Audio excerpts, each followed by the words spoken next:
Assalamualaikum warahmatullahi wabarakatuh. Nama saya Aulianur Rahman dengan NIM 1915036085.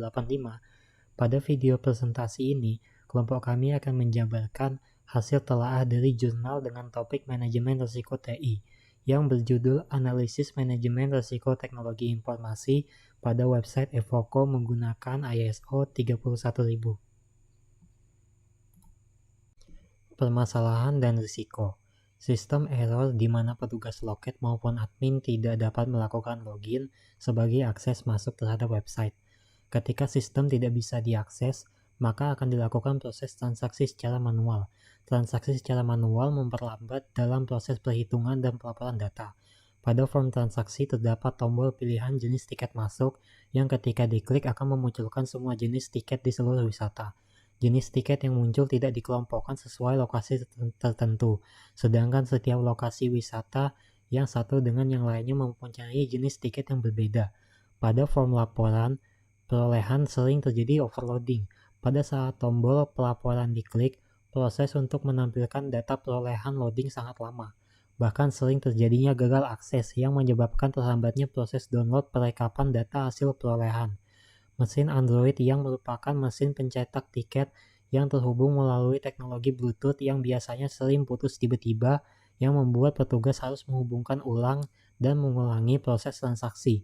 Mesin tersebut juga sering kehabisan baterai yang menyebabkan tidak bisa mencetak tiket secara otomatis.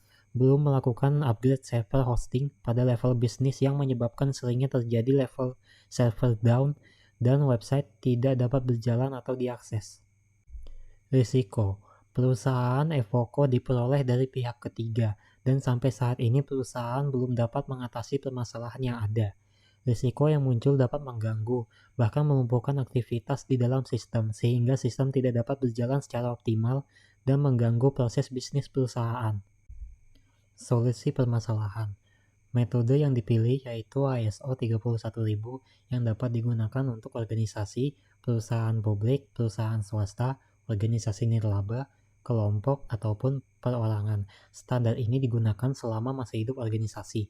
Terdapat 5 kegiatan risiko yang termasuk dalam proses manajemen risiko: komunikasi dan konsultasi, menentukan konteks, asesmen risiko, perlakuan risiko, dan monitoring serta review. Metode penyelesaian. 1. Identifikasi masalah. Merupakan langkah awal yang dilakukan untuk mempelajari tentang atau tema yang diangkat oleh peneliti. Identifikasi masalah yang dilakukan peneliti adalah sebagai berikut: menentukan rumusan masalah, menentukan batasan masalah, menentukan tujuan penelitian, dan menentukan manfaat penelitian. Kedua, metode pengumpulan data. Merupakan cara atau teknik yang digunakan untuk mengumpulkan data maupun informasi yang diperlukan untuk mendapatkan kebenaran uraian materi pembahasan. Metode pengumpulan data yang digunakan dalam penelitian yaitu studi pustaka, wawancara, observasi, dan dokumentasi. Assalamualaikum warahmatullahi wabarakatuh. Perkenalkan, nama saya Fernando Masyur dengan NIM 1915036084 dari kelas Sistem Informasi B. Sekarang saya akan melanjutkan dari teman saya yang sebelumnya. Yang ketiga yaitu proses manajemen risiko ISO 31000. ISO 31000 menyatakan bahwa proses manajemen risiko itu terdiri dari serangkaian aktivitas sebagai berikut: komunikasi dan konsultasi, penetapan konteks, asesmen risiko yang terdiri dari 4 bagian. Yang pertama yaitu identifikasi risiko, yang isinya adalah identifikasi teknologi informasi yang dimiliki oleh organisasi, identifikasi ancaman pada setiap teknologi informasi, identifikasi kemungkinan risiko yang diakibatkan oleh adanya ancaman, identifikasi dampak yang akan diterima oleh organisasi tersebut. Dan yang kedua, analisis risiko atau risk analysis. Penelitian ini menerapkan analisis risiko secara kualitatif, dan analisa risiko kualitatif dianggap sebagai tahapan yang paling efektif dan hemat biaya. Contohnya seperti ini. Pada tabel kriteria likelihood dan tabel kriteria impact. Selanjutnya, yang ketiga itu evaluasi risiko. Tahap ini melakukan risk evaluation atau membandingkan risiko-risiko yang sudah dihitung di atas dengan kriteria risiko yang sudah distandarkan. yaitu ini tabel matriks evaluasi risiko dan ini tabel level risikonya. Ya, selanjutnya ya, yang keempat itu perlakuan risiko atau risk treatment, yaitu membagi, mengurangi, yaitu kontrol preventif, kontrol korektif, kontrol direktif, dan kontrol deteksi. Yang ketiga itu menghindari, dan yang keempat menerima. Ya, selanjutnya saya serahkan kepada teman saya yang selanjutnya.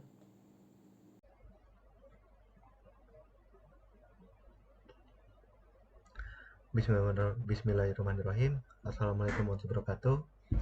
Perkenalkan, nama saya Taisan Muremedrian dengan NIM 1915036073. Di sini saya akan melanjutkan presentasi dari tugas kami yang sebelumnya disampaikan oleh teman saya. Hasil dan pembahasan. Hasil analisis yang pertama adalah komunikasi dan konsultasi. Yang kedua adalah menentukan konteks. Ketiga adalah penilaian risiko. 4. Perilaku risiko. Dan yang kelima, monitoring dan review. Hasil analisis 1.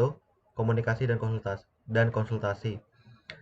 Tahap pertama dalam proses manajemen risiko pada ISO 31000 yaitu melakukan observasi dan wawancara kepada pihak yang terkait di KPH Banyumas Timur. Proses komunikasi dan konsultasi menjadi tahap pertama pengelola risiko karena merupakan proses tukar-menukar informasi dan pendapat mengenai risiko dan pengelolanya oleh pemangku kepentingan atau stakeholder. Kedua adalah menentukan konteks. Poin A, menentukan konteks eksternal. Yang pertama adalah vendor, yang kedua adalah investor, dan yang ketiga adalah lembaga masyarakat desa hutan atau LMDH. Poin B, menentukan konteks internal. Pertama adalah visi dan misi, yang kedua adalah struktur organisasi, dan yang ketiga adalah karyawan atau sumber daya manusia. C. Menetapkan konteks proses manajemen risiko. Yang pertama adalah software, yang ketiga adalah informasi, yang ketiga adalah infrastruktur, dan yang keempat adalah people atau manusia. Dan di sebelah kanan ini adalah contoh dari konteks proses manajemen risiko, yaitu dari penetapan konteks, identifikasi risiko, analisis risiko, evaluasi, dan penanganan. Itu sama-sama berkaitan dengan pemantauan dan tinjauan dan konsultasi dan komunikasi. Yang ini adalah kriteria risiko. Yang pertama adalah tabel kriteria likelihood. Yang pertama dengan rating 1 sampai 5 ya diurutkan oleh rare, unlike, possible, likely, dan great. Keterangan adalah risiko. Untuk rare adalah risiko hampir terjadi, yang hampir tidak pernah terjadi dalam frekuensi kurang dari 2 tahun. Lebih dari 2 tahun. Yang kedua adalah unlikely, yang keterangannya adalah risiko jarang terjadi atau risiko jarang terjadi, yang dengan frekuensinya adalah 1 tahun sampai 2 tahun. Yang ketiga adalah possibly, risiko kadang terjadi, keterangannya frekuensinya adalah 7 sampai 12 bulan per tahun. Likely adalah risiko yang sering terjadi, frekuensinya adalah 4 sampai 6 bulan per tahun. Dan great atau yaitu adalah keterangan adalah risiko pasti terjadi dengan frekuensi adalah 1 sampai 3 bulan per tahun. Yang kedua adalah tabel level risiko. Risiko tinggi dengan keterangan risiko yang berbahaya yang harus diatasi dengan secepatnya. Yang kedua adalah risiko sedang. Risiko ini harus dimonitor dan membutuhkan penanganan yang berkelanjutan. Risiko ini dapat diabaikan dengan kebijakan tertentu karena risiko ini mempunyai risiko dengan tingkatan pengaruh yang paling kecil. Itu untuk pengertian dari atau keterangan dari resiko yang paling rendah. Mungkin kalau dari saya itu cukup. Kurang lebih mohon maaf. Saya lemparkan lagi ke teman saya. Terima kasih. Assalamualaikum warahmatullahi wabarakatuh. Perkenalkan, nama saya Ahmad Adi Sahab, NIM 191503604 dari kelas Sistem Informasi B, Angkatan 2019. Pada kesempatan kali ini, saya akan melanjutkan pembahasan dari teman saya, yaitu tentang manajemen risiko TI pada website Ekopo. Selanjutnya, ketika kita telah selesai menentukan konteks, tahap selanjutnya yaitu penilaian risiko atau risk assessment. Risk assessment ini kita bedakan menjadi 3. Tahap pertama yaitu ada identifikasi risiko. Pada identifikasi risiko, yang pertama ada identifikasi aset. Kita mengidentifikasi aset pada website Ekopo berdasarkan 3 faktor. Itu pertama ada faktor data. Asetnya itu berupa data transaksi, data pengguna, data mitra, dan data laporan perolehan. Pada faktor software, asetnya itu berupa sistem informasi berbasis website Ekopo. Pada faktor hardware, asetnya itu berupa komputer, keyboard, printer, CPU, perangkat jaringan, WiFi, Android POS, dan handphone. Selanjutnya, kita mengidentifikasi kemungkinan risiko berdasarkan aset-aset pada tahap sebelumnya. Yang pertama, ada faktor alam dan lingkungan. Kemungkinan risikonya itu gempa bumi, banjir, petir, kebakaran, debu atau kotoran, dan listrik padam. Pada faktor manusia atau SDM, kemungkinan risikonya itu human error, penyalahgunaan akses, pencurian perangkat, data dan informasi yang tidak sesuai dengan fakta, cybercrime, kesalahan teknis, pengunduran diri, pegawai yang sakit atau cedera, dan petugas tidak mengikuti keseluruhan SOP. Selanjutnya, pada faktor sistem dan infrastruktur, kemungkinan risikonya yaitu kegagalan sistem jaringan, kegagalan software, kegagalan hardware, gagal melakukan fungsi media penyimpanan, data korup, overload database, server down, overheat perangkat komputer, dan serangan virus, malware, dan malicious program. Selanjutnya, setelah melakukan identifikasi kemungkinan risiko, itu mengidentifikasi dampak risiko. Proses ini mengidentifikasi dampak seperti apa yang akan dialami jika kemungkinan-kemungkinan yang diidentifikasi sebelumnya terjadi. Pada tabel kita lihat kemungkinan risiko gempa bumi, dampaknya itu aset-aset IT rusak dan proses bisnis akan terhenti. Kemungkinan risiko banjir, dampak risikonya itu alat rusak, ketersediaan data terhambat, dan instansi mengalami kerugian secara finansial. Pada kemungkinan risiko petir, dampak risikonya itu alat rusak, ketersediaan data terhambat, instansi mengalami kerugian secara finansial, dan proses bisnis akan terganggu. Dan dapat dilihat pula kemungkinan risiko yang lain berdasarkan dampak-dampaknya. Selanjutnya, ada analisis risiko. Pada proses ini, akan dilakukan penilaian terhadap kemungkinan risiko yang telah diidentifikasi. Penentuan nilai berdasarkan kemungkinan atau likelihood dan dampak atau impact. Lihat pada tabel, pada kemungkinan risiko gempa bumi, kemungkinan terjadinya 1 dan dampaknya 5. Pada kemungkinan risiko banjir, kemungkinan terjadinya 1 dan dampaknya 3. Dan pada kemungkinan risiko petir, kemungkinan terjadinya 1 dan dampak yang diakibatkannya itu 3. Dan dapat dilihat pada tabel yaitu kemungkinan risiko yang lain dan berdasarkan dan juga ada kemungkinan terjadinya dan dampak yang diakibatkannya. Selanjutnya, tahap terakhir dari risk assessment ada tahap evaluasi risiko. Dalam tahap ini, kita menggunakan acuan berupa matriks risiko, di mana dalam matriks tersebut dibedakan menjadi 3 level, yaitu low, medium, dan high. Kemungkinan risiko yang telah ditentukan nilai likelihood dan nilai impact-nya pada proses sebelumnya akan dibedakan lagi menyusun matriks yang ada. Berikut merupakan tabel dari matriks evaluasi risiko. Berdasarkan analisis risiko sebelumnya, kita memasukkan analisis risiko tersebut ke dalam tabel matriks risiko ini. Pada tabel yang diwarnai warna merah, itu merupakan risiko yang memiliki tingkat tinggi. Yang warna kuning merupakan risiko sedang, dan tabel yang warna hijau merupakan risiko rendah. Sekian dari saya, selanjutnya akan dilanjutkan oleh teman saya. Assalamualaikum warahmatullahi wabarakatuh. Nama saya Faris Praditya dengan NIM 19150366060. Saya sini akan melanjutkan penjelasan dari anggota kelompok saya. Pertama, setelah kemungkinan resiko dimasukkan ke dalam matriks evaluasi berdasarkan kemungkinan likelihood dan dampak impact, kemudian akan dijabarkan dari 24 kemungkinan risiko ke dalam level of risk dengan tingkatan high, medium, dan low. Tingkatan high risk ialah risiko yang berbahaya yang harus diatasi secepatnya. Medium risk, risiko ini harus dimonitor dan membutuhkan penanganan yang berlanjut. Low risk, risiko ini dapat diabaikan dengan kebijakan tertentu karena risiko ini merupakan risiko dengan tingkat pengaruh paling kecil.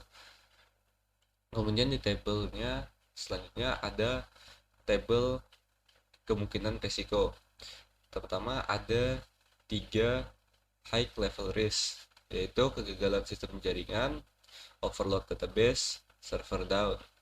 Kemudian ada 10 medium level risk, yaitu gempa bumi, kebakaran, listrik padam, penyalahgunaan hak akses, pegawai IT tidak mengikuti keseluruhan SOP, kegagalan rusaknya software, kegagalan atau rusaknya hardware, gagal melakukan fungsi penyimpanan seperti disk error, disk full, data korup atau rusak, overheat atau perangkat komputer.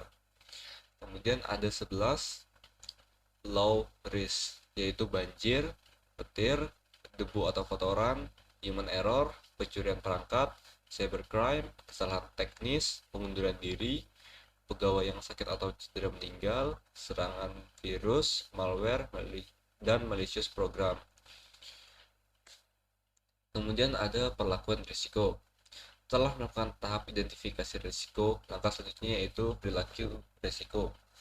Pada tahap ini, penulis memberikan saran mengenai perlakuan risiko untuk kemungkinan risiko yang ada pada website Ecofo. Diharapkan dapat mengurangi dan digunakan untuk pencegahan terhadap kemungkinan risiko yang mungkin akan muncul. Nah, kemudian ini ada tabel perlakuan risiko. Jadi tabel ini bisa digunakan untuk pencegahan jika benar-benar ada kemungkinan risiko yang terjadi. Contohnya misalkan ada kegagalan sistem jaringan atau jaringan terputus, maka dapat dilakukan pengecekan jaringan secara berkala dan menambahkan router penguat sinyal agar sistem dapat diakses. Kemudian selanjutnya ini adalah tabel-tabel dari perlakuan risiko.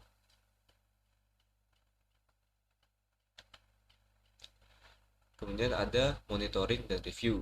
Hasil yang diperoleh dari proses monitoring dan review yaitu berupa kritik dan saran yang membangun dari pihak-pihak yang terlibat langsung dengan pengelolaan website Ecofo. Proses pelaksanaan manajemen risiko dikelola dan dimonitoring oleh bagian divisi bisnis KPH Banyumas Timur.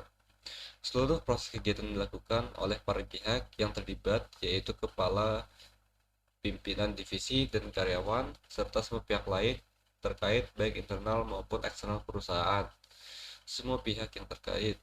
Pelaksanaan proses monitoring dan review dilakukan dengan mengadakan pertemuan dan rapat berkala yang dilaksanakan guna mengkomunikasi dan melaporkan terkait implementasi teknologi informasi, termasuk kendala atau kemungkinan resiko yang berpotensi menghambat proses bisnis perusahaan, termasuk membahas bagaimana melakukan penanganan dan pencegahan risiko yang muncul yang bertujuan untuk meminimalisir risiko di masa yang akan datang. Selanjutnya ada conclusion atau kesimpulan. Berdasarkan dari penelitian yang sudah dilakukan, analisis risiko teknologi informasi menggunakan ISO 31000 pada website Ecofo di KPH Banyumas Timur dijalankan dengan menggunakan tahapan-tahapan yang dimulai dari tahapan komunikasi dan konsultasi, menentukan konteks, penilaian risiko yang terdiri dari tahap identifikasi risiko, tahap analisis risiko, tahap evaluasi risiko, dan tahap perlakuan risiko, serta monitoring dan review. Dan dari hasil analisis risiko yang telah dilakukan terhadap 24 kemungkinan risiko, di mana terdapat 3 risiko level high, yaitu kegagalan sistem jaringan atau jaringan terputus, overload database, dan server down. Dan ada 10 risiko level medium, yaitu gempa bumi, kebakaran, listrik padam, penyalahgunaan hak akses atau user ID, pegawai IT tidak mengikuti ketentuan SOP, kegagalan rusaknya software, kegagalan atau rusaknya hardware, gagal melakukan fungsi penyimpanan seperti disk error, disk full, data korup, dan overheat perangkat. Dan juga ada 11 resiko low: banjir, petir, debu, human error, pencurian perangkat, data dan informasi tidak sesuai dengan fakta, cybercrime, kesalahan teknis, pengunduran diri, pegawai yang sakit atau cedera, serangan virus, malware, dan malicious program. Mungkin itu saja dari kelompok kami. Jika ada salah kata, mohon dimaafkan. Lebihnya mohon maaf. Wassalamualaikum warahmatullahi wabarakatuh.